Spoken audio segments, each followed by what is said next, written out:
नमस्कार, मी पंजाब डक 44-45 अंशापर्यंत राज्यातला पारा जाणार आहे म्हणून हे अंदाज लक्षात येतात.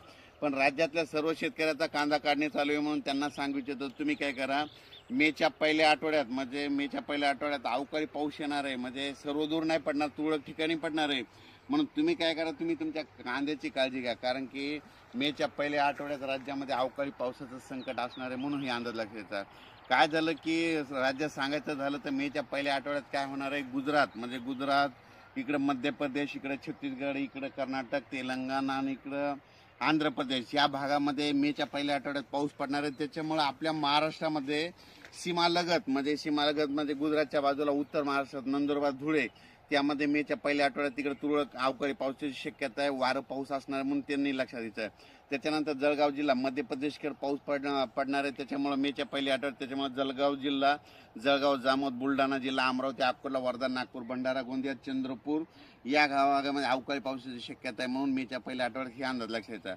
त्याच्यानंतर तेलंगणात देखील अवकाळी पाऊस पडणार आहे मेच्या पहिल्या आठवड्यात. त्याच्यामुळं तेलंगणाच्या सीमालगत नांदेड, धर्माबाद, त्याच्यानंतर नायगाव नरसी या भागामध्ये, त्याच्यानंतर देगलूर, सगरोळे या भागामध्ये अवकाळी पावसाची शक्यता आहे म्हणून त्यांनी देखील लक्षात द्यायचं.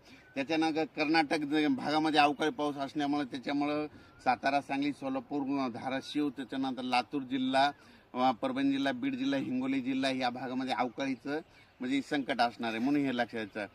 त्याच्यानंतर कोकणपट्टीमध्ये देखील मेच्या पहिल्या आठवड्यात अवकाळी पाऊस असणार आहे. त्याच्यामुळे पश्चिम महाराष्ट्रात तुरळक ठिकाणी अवकाळी येणार आहे आणि योगायोगानं पश्चिम महाराष्ट्रातलेच कांदे काढणे चालू आहे. म्हणून त्यांनी काय करायचं, 2 तारखेपर्यंत तुम्ही कांदे काढा आणि झाकून ठेवा, कारण की 3-4च्या नंतर राज्यात वातावरण खराबच होणार आहे म्हणून हा अंदाज लक्षात ठेवा. अवकाळी पाऊस राज्यातला सर्व शेतकऱ्याला सांगतो की सर्वदूर नसतो, पण शेतकरी काय करतात, सर्वांना वाटतं की सगळीकडे, म्हणून हे पहिल्यांदा लक्षात घेणं जरुरी आहे. तर हे मान्सून पूर्व पाऊस असणार आहे म्हणून हे लक्षात येतं.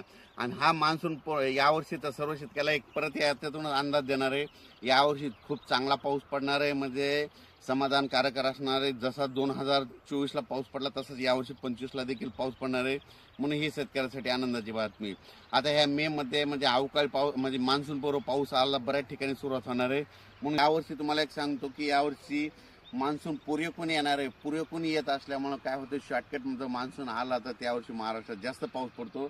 मान्सून पूर्वेकडून आल्याच्या नंतर नगर जिल्ह्याला जास्त पाऊस पडतो, सांगलीलाच पडतो, साताऱ्याला पडतो, सोलापूरला चलतो, बीडला जास्त पडतो. म्हणून हे बीड जिल्ह्याला देखील आनंदाची बातमी की यावर्षी बीड, नगर, सोलापूर, धाराशिव या जिल्ह्याला खूप चांगला पाऊस येणार आहे म्हणून हे अंदाज लक्षात यायचा.